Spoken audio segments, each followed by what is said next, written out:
Ladies and gents, please put your hands together and give a big white horse welcome for Mr. Denis Collins. Thank you.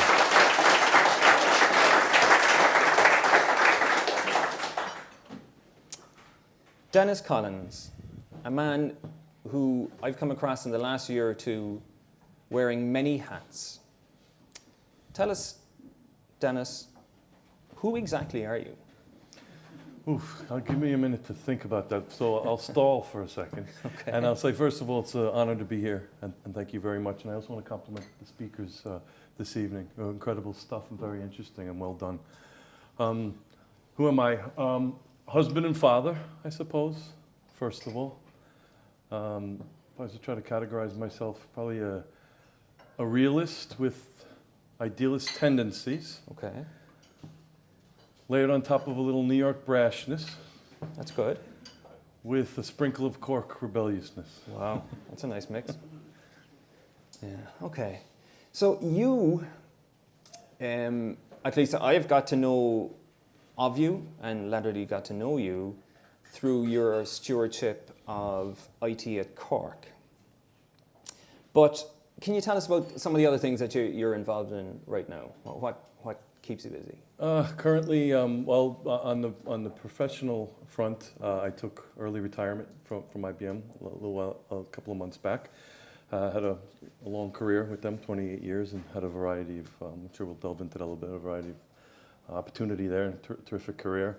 Opened up a new business called Smarter Dynamics, working with a lot of different consulting models with a variety of businesses. On the external front, been involved with IT at Cork, trying to help companies and make a difference for the region. Also on the board of the Cork Chamber, and up to in the last couple of years, I was a very proud basketball coach for my son's team in Mallow, Sure. so who's here tonight. Great. We all can hear the accent. And I think many people will probably see you as an American. And I'm sure... A big American. Yeah. But if you went back to New York, pretty much everyone would say, hey, here's Irish, or here's Collins, an Irish guy. Tell us, how do you see yourself in that? No, very much American first. So I would probably consider myself an American in Ireland first. And you know, it's interesting, you know, when you're living in America, we've had this conversation, you're considered Irish, and then when you come back here, you're considered American. So there's kind of a dichotomy there.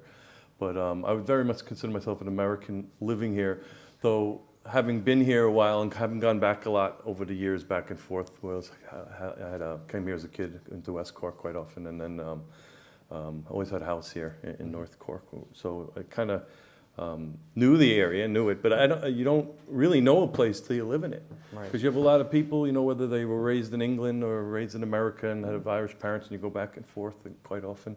You think you know it. You're close, but not till you live in it. So I think I'm very comfortable here. I feel a part of it. In fact, probably a good example is, I don't know if anyone's read McCarthy's Bar by Pete McCarthy. It's a great book. So when you ask me the question, what's the latest book, I'm cutting to the chase. That's the one I probably read in the last year, if you ask me that.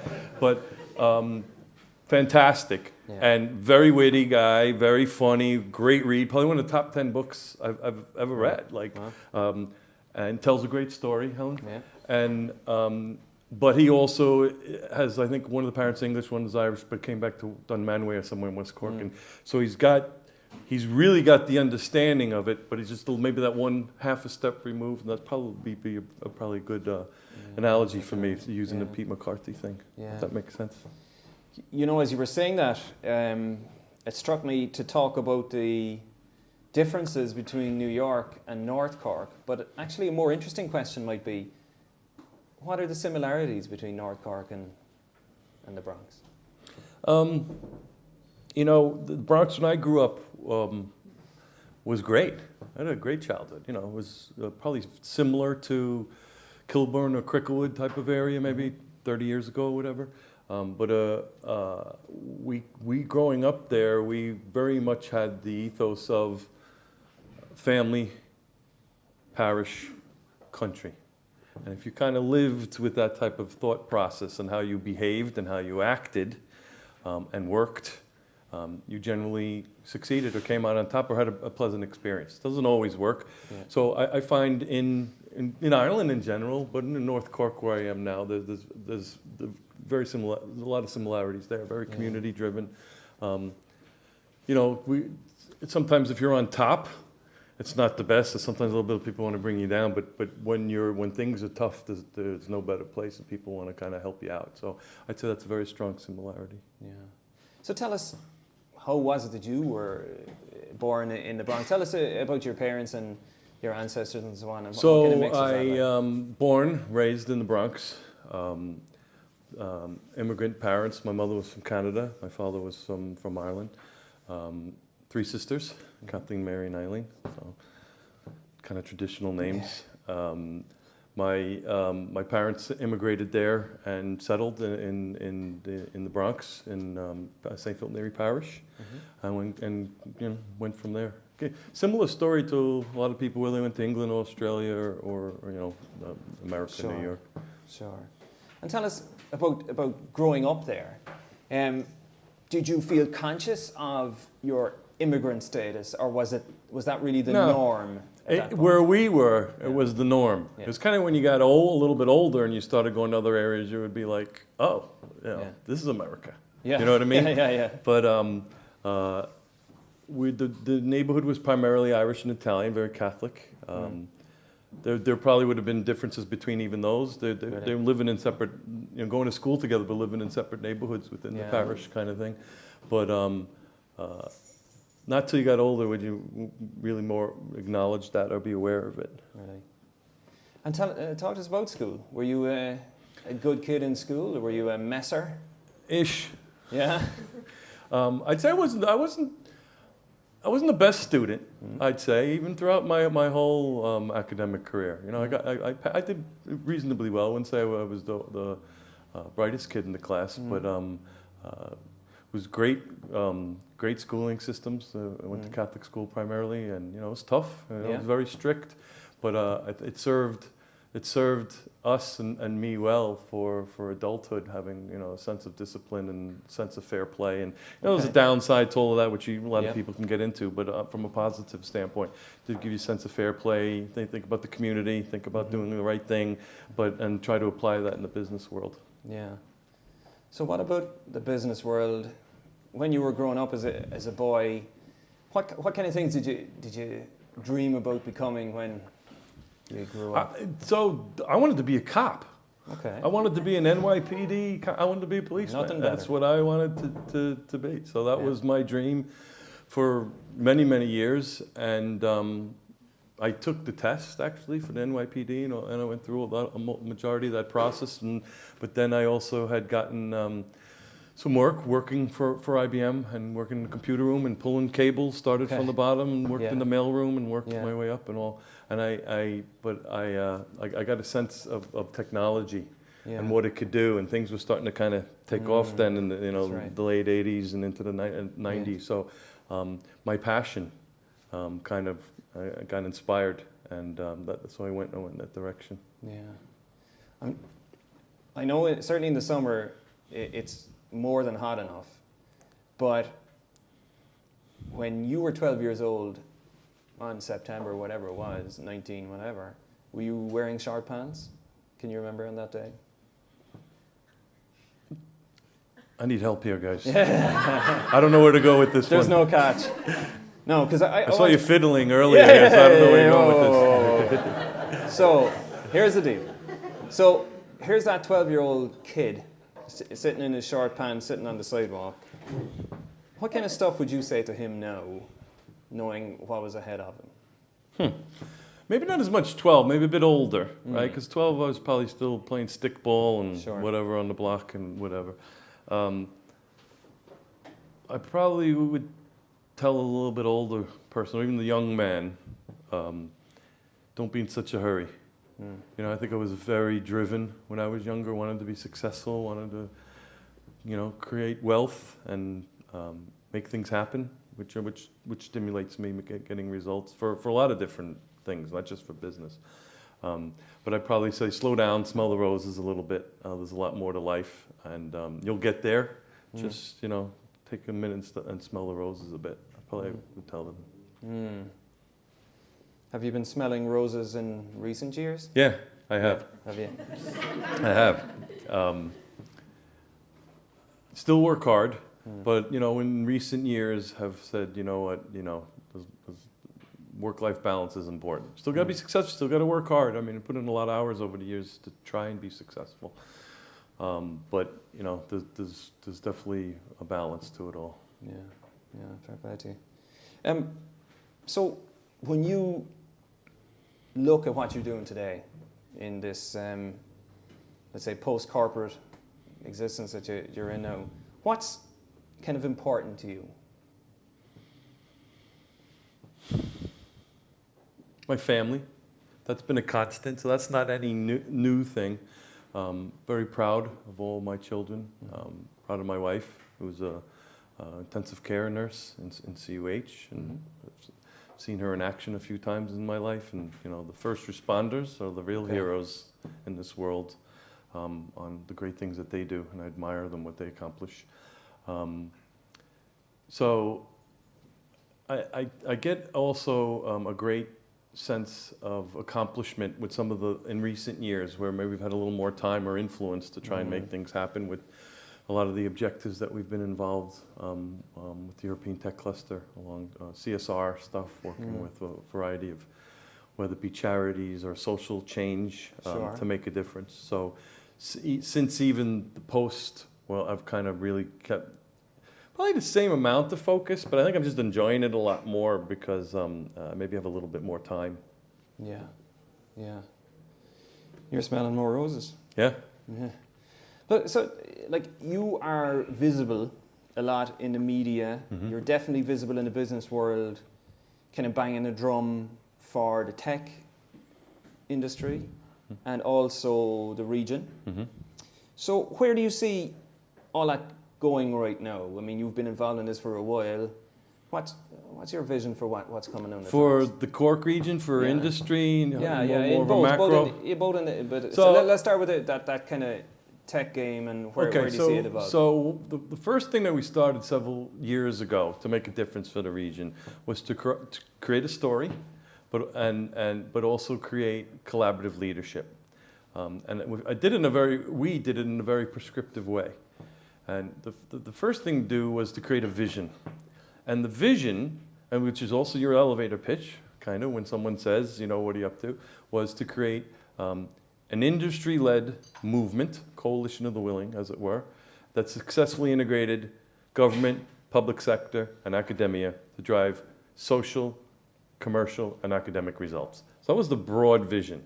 And we started going on that journey and bringing people along. So there was a lot of the elements of the speakers tonight was part of it. There was failure, there was storytelling, there was academia part of it, and a movement. So that started getting success, and it required a lot of things to do. You had to get people thinking together. You had to have the right focus. You had to get the media and the PR to get attention to it. So that has become successful to a certain level, and we're seeing a lot of success from it. So now translate that to the broader region. I think this region is incredible. I love living here on so many levels. People, the quality of life, the rain. I don't know. Sometimes the weather. I don't know, man. It's a bit challenging at times, but there's always a fly in the ointment, right? And that's part of life. But I do think the topology of the region, the rivers, the mountains, the fields, the cities, it has every characteristic of the entire country here, as well as every characteristic that most people on the globe would want. And when you combine that with the level of Fortune 100 type of multinationals that are here, and then you combine that with the surge of a lot of the people even in this audience of indigenous business and small and medium enterprise, it's incredible. So I do think what the theme of work, learn, live, if we combine that successfully from a branding perspective, we can really grow it further. So I think this is a nation of parishes, right? So, and then Cork is a nation of parishes on its own. So there's a real element of politics and all of this that you have to get through for a common goal. But I do think the way we're primed from a business standpoint, from a topology standpoint, from a political standpoint, that we can go incredible places. I also think that, you're never going to be Dublin, right? So I'm a New Yorker, right? Boston is Boston, New York is New York, but Boston markets itself a certain way. So we could market ourselves in a complementary fashion. And frankly, the profile and the audience of the people that would want to come here, whether it be for foreign direct investment or use a startup or come and go to school or whatever, is probably geared more to the Silicon Valley type of guy, because he would want to come to a place like that versus living in Dublin.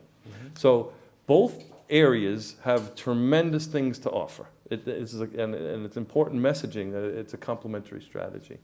So I rambled a bit, but to net it out, I think we have the attributes of incredible success, and we just need to horizontally all kind of get together and drive it for increased investment and success. Give me a sense, because I hear it in what you're saying, that you have a feeling of kind of unfulfilled potential for the region. So give me a sense, like on a scale of 1 to 10, just to put a structure on that. 10 being like the ultimate realization of what's possible, 1 being, kind of inward looking and going nowhere. Where do you think we are, and where do you think we could be? Probably at 5 to 6, and we could be at 100. Don't limit it at 10. Okay. Right? I think there are very specific things we could do. There's a lot of things being talked about and starting to move along. I think there's a lot of great groups doing great things. So it's not just about me and all the things I'm doing. I'm just part of a group of people trying to make a difference. But I think one thing we could, specific to the IT industry, I do think we could create like a digital quarter or an innovation quarter. If you see how in South Market Street in San Francisco, the way Twitter has transformed that in San Francisco, in the city area, with the operas popping up and things like that. So there's the knock-on effect. So I do think there's an opportunity where, you call it a smart city, smart specialization, digital quarter, innovation quarter, where, like Barcelona has created themselves as, the mobility type of city, right? That's the branding they're doing. So I think we should create our digital quarter where we can integrate IT companies, small and medium business, RTE. RTE has their Cork regional thing here. So transmedia, you got gaming and Blizzard and like Brown Bag and guys like that happening in the country. So first thing, if we created this type of quarter, maybe take a NAMA building and invest in it and let some space be open to, kitted it out, some space open for SMEs to flourish, space for multinationals, media, and it would just kind of do it maybe down by. That would roll into the docklands, do it in an urban area near the Elysian or some area like that, and all of a sudden, more people going to the pubs and the restaurants and the cleaners and all of that stuff. So I think a digital quarter would be very, very, very important. Second thing I think is convention center. Been talking about that for a long time. I think if we figure out a way to make that happen, that would be incredibly important. Third.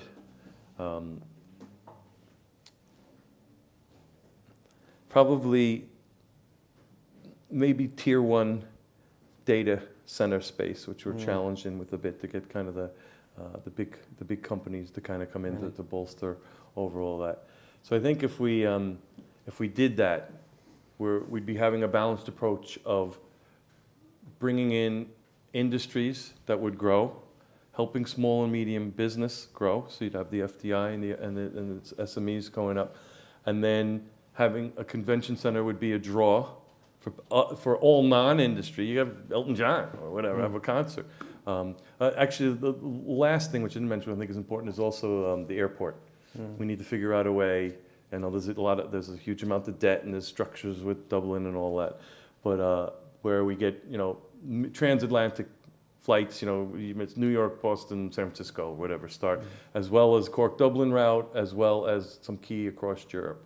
So we can bring them in, we have a convention center, and then we have a digital innovation hub. So If we did that, I think that would really, really drive it. Because you have the academic great universities here, and it would all kind of tie together.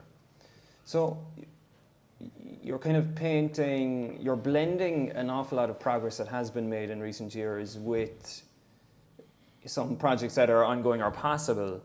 But I'm curious, from your personal experience now in heading up a lot of the stuff within that, where are the obstacles? Where are the challenges, let's say, and right down to, you know, cohorts of people versus structures, and where do you see the stuff that we could take care of easily, let's say? Well, let's talk about what worked first, and then I'll talk about that if you don't mind.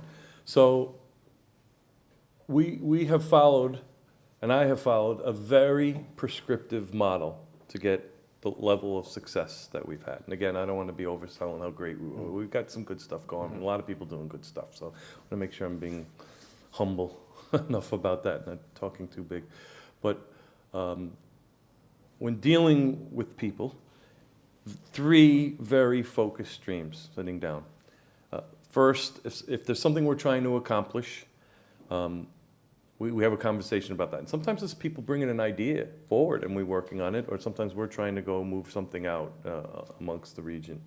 Is you sit down with the people who are going to work with you on it, and you either explain to them, or it's a two-way conversation where what we're doing, why is it important to the industry or the region or the people or et cetera, right? Second thing is you have a conversation with them. Why is this important to the company that you own or the company that you work for or whatever your business interest is?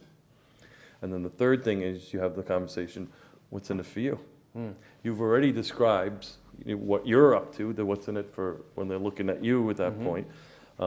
And when you blend all those together, whether it's in a business environment when you're paying someone who works for you or works with you, or you're doing it on a volunteer basis, I have found it will be equally successful when you combine all that. It creates passion, it creates sustainability, and it creates results.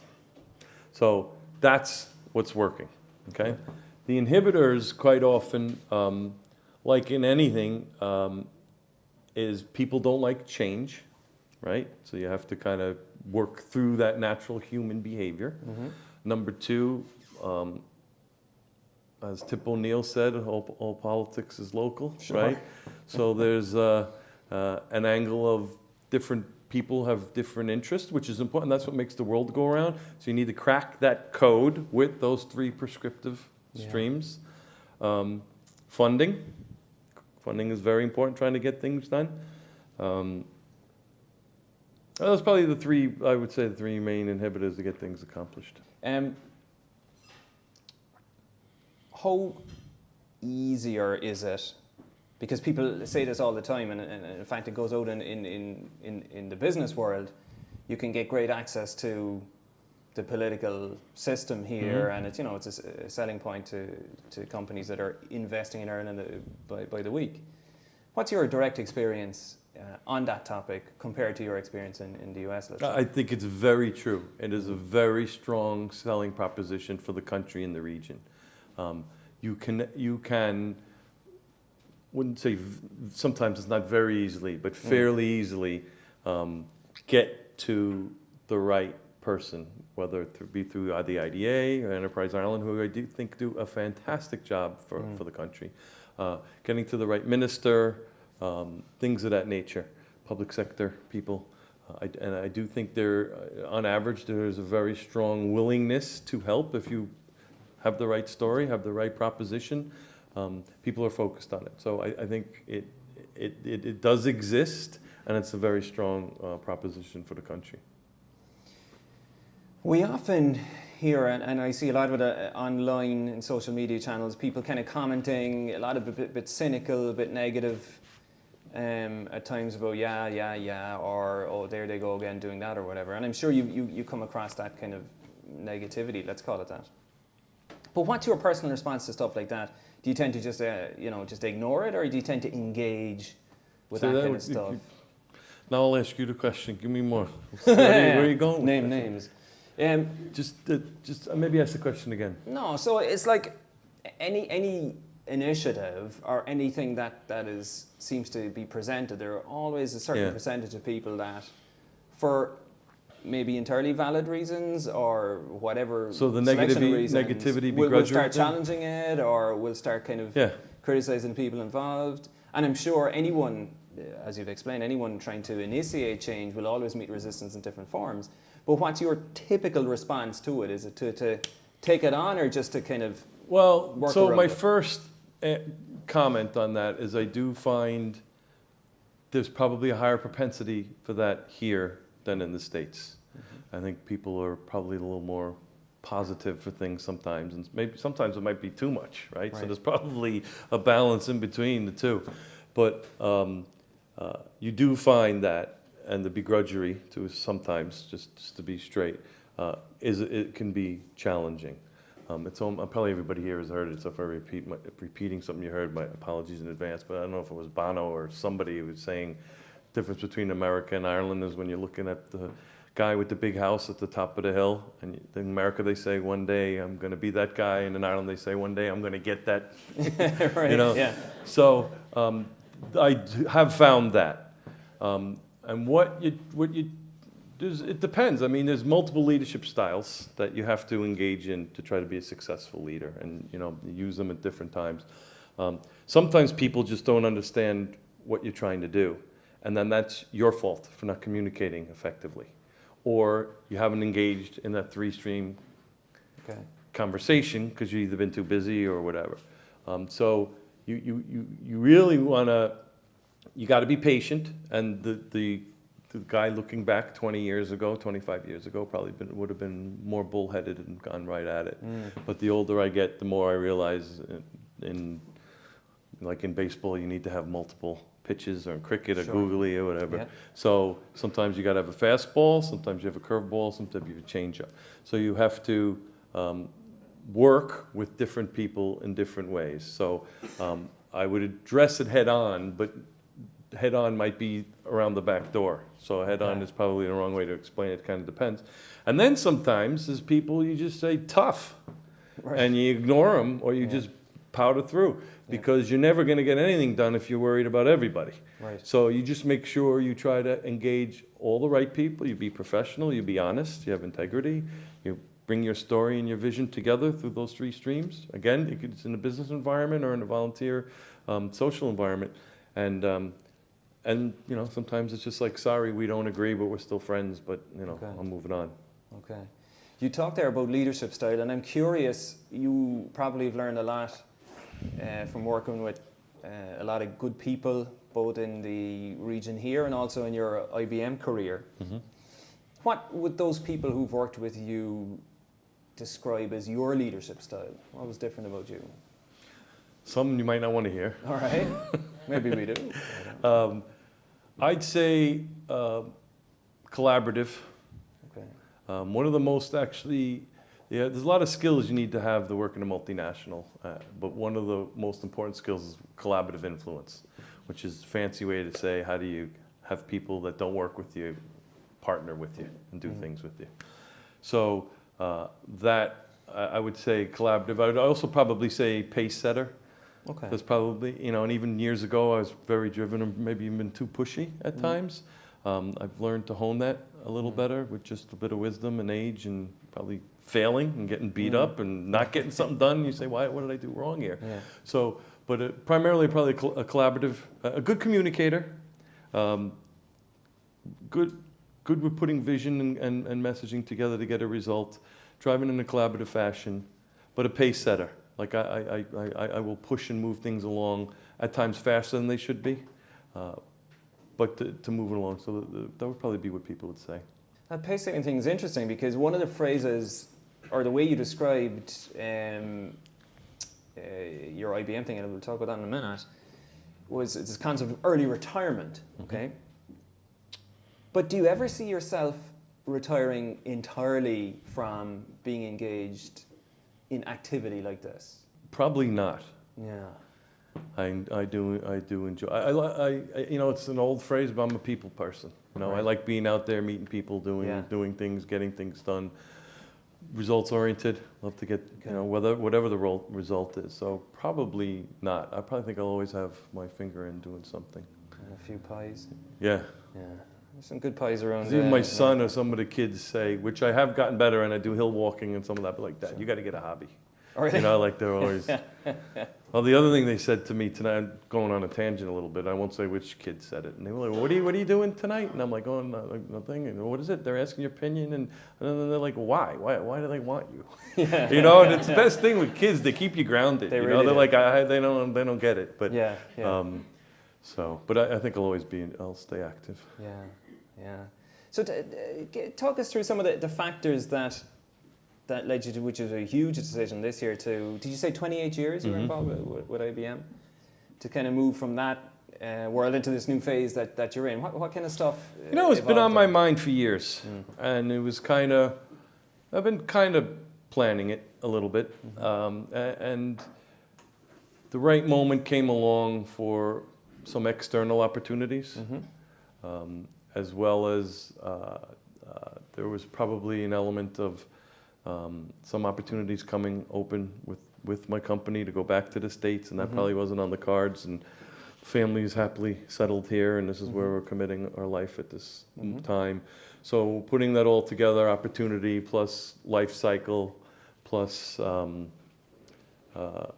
quality of life, that all kind of came together. But it just didn't happen overnight. Yeah. And it's probably another piece of advice, if I can just give it. I've always tried to follow the 80-20 rule when I do anything, right? And that's in business when you get close to getting, things done, but as well as with your own career and your own company. You even with some of the external things that I've done, we've done some great things, but there's also been a 20% element that was selfish, to be honest. So I do think you need to keep your eye on the ball on those things. And when you can combine business result and a social result with something that's good for you personally, it's a home run, because people will embrace you for it. But it also makes you marketable for your next opportunity. And the way the globalization and the market is right now, you got to be kind of quick on your feet. So I had an element of that, where my 80-20 rule probably opened up some doors or some opportunities for me, that when the timing came together, that I was able to utilize. Sure. So tell us about some of the projects you're involved in now. I know you're chairing essentially a startup, if we can describe it as that. Yep. And so tell us about So what one of stuff's going on. the towards the back end of my career with IBM was involved with a lot of incredible stuff, and more some on the data center, but on the mobility and the analytics front. Analytics is just it's exploding. I mean, it's just so interesting, but it's been around forever. When you were listening to one of the stories tonight about the doctor in England and 100 years ago when he was looking at the placenta, that's analytics, right? So it's leveraging that, so you should wash your hands. Yeah. So I find that incredibly interesting, and it's going to go in a lot of different directions. On the Internet of Things, how do you leverage the data? How do you use the data? How do you prescriptively predict things? It's just fascinating stuff that gives me a passion. And there's a local company here, a startup called LearnLoad, which is very focused on software as a service, focused on knowledge management and analytics. Primarily right now looking at tech centers, call centers, inbound, outbound, BPOs, which there's a lot of in Ireland and in Europe, but it could pivot in a lot of different directions. So we're really excited about that. And what kind of things do you bring to the party for them? What kind of stuff can you? I think when I've worked in a lot of disciplines in my career. Worked in sales, marketing, operations, finance, product development, corporate things. Alternate channels, all different ways of going to market. So I think there's an element that I'm a very good generalist, which kind of sounds weak, but sometimes that brings a lot to the table. I'm probably bad at a lot of things, but I think I bring that to the table, and I think if you scratch me hard enough, who am I at the base? I'm probably a sales, business development type guy, and so I think I bring global experience, ability to kind of scale. as well as some sales and business development. And I also think, you know, when I described myself, you know, a realist with idealist tendencies. I do like want to save the world sometimes, but that's the 20%. The 80% is the realist guy. Yeah. And I do like Sheryl Sandberg said one time of Google and Facebook fame, you know, done is better than perfect. Right. I do think that there's an element that sometimes mid-range companies and startups or founder folks are trying to make the perfect meal when you should be selling hot dogs. Sure. And so I think I also bring an element of, well, what are we trying to accomplish here? This doesn't have to be perfect. Let buyers buy, let's build up the business, and we move it from there. So I think the experience, the realist approach, combined with some of the other things, probably add some value. That's interesting about the idealism piece, because I see you popping up in the media a lot, talking about the connection between education and industry, and it's relevant to a lot of even the things that Pio was saying earlier. Yeah. And I get this sense from you that you're, I won't say pissed off, but you're kind of frustrated at things that could be done better and so on. So what kind of things are firing you in so that way? I think there is, and this is not just an Irish issue. This is a global issue. I do think there is, it's better than it was a couple of years ago, but there's still a skills pipeline, right? So I like to say skills pipeline. I want to say skills gap is too negative. Okay. Pipeline is a positive thing. There is opportunity here, sure. And that's opportunity. I do think, so let's talk about education. And I'm not an academic, so this is just me talking from my own limited experience. The school, I did an interview on News Talk not too long ago when the Leaving Cert was coming out. And so let's start there and move up, right? So I do think that what Pio had said earlier about the Leaving Cert process is true, that it's probably very objective. That when it's very points-centric, it's fair. It doesn't matter if you're wealthy or not wealthy. If you want to be a doctor or whatever your objective is, and you get those points, you got a fairly good shot. And it doesn't matter if your parents bought the East Wing or put a plaque on a school somewhere, which sometimes could happen in America, right? So I do think that's great. Do think that it's very focused on memorization, rote learning. There's not enough emotional intelligence and cognitive thinking and external experience and things of that nature. So from what I am kind of passionate about is trying to tweak that a little bit. And I don't have all the answers, and it's just me talking in large pictures, which is easy. But the combination of the CIO points with continuous assessment, maybe weighted in a certain way, because some kids don't test well, or some kids could have a terrible family experience, and then they got to go to take their test the next day. So that combined with continuous assessment, which I think is where they're going in that direction, with some external stuff. Like, what are you doing externally? Were you part of the school bank? Were you the captain of your team? Were you, the best speller? Won a spelling bee, whatever. And so I think there's an integrated model there that would help. Second thing is, I do think we need to tie industry closer to the schools. But when I say that, you also, industry doesn't solve everything. Look, I think government needs to be government. We all give out about the government and complain or whatever, but government needs to be there to get certain things done, and they should be neutral from industry. And industry is profit driven.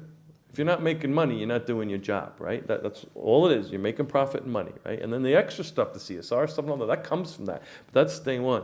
So, and academia is there to kind of educate the kids. So they all need to be kind of separate, right? So when I say that, I'm not saying the industry should come in and buy the school and kind of run it, because you don't want profit-driven people doing that, because sometimes you get bad behavior that shouldn't happen. But I do believe that the industry will know what kind of skills they need and where they want to go. CIT, I think 2 years ago, did a great job where they teamed with companies like EMC and IBM for the cloud computing. First one on the planet, the MBA, a master's in cloud computing, which got global recognition. So I do think we need to continue to do that. Some examples that we've done here in a limited scale is we have and we're relaunching it again next week. We have our Adopt a School program, where we have companies adopting schools and doing different things with them from a technology standpoint and helping. And we're seeing results with that. In fact, we started it in 2012, and in the 2014 Action Plan for Jobs, it was mentioned that this model as a framework for the blueprint for the national framework.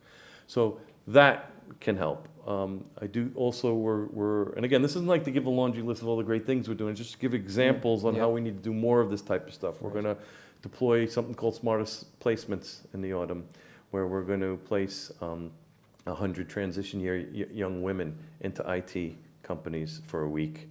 So I do think the transition year type of model can be leveraged a little more.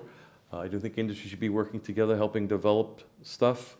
And I also think that the more we do that, the more comfortable everybody will be between industry and academia. I don't know if that helps at all, but yeah, no, it's an attractive vision, Denis. I have a couple of questions for you. Weren't the other ones questions? They were warmer-uppers. Okay. Who has been the biggest, or who has had, I should say, the biggest influence on your career to this point? I think my parents had an influence on me in many ways. My siblings and my brother-in-law, my older sister's husband, a lot of influence.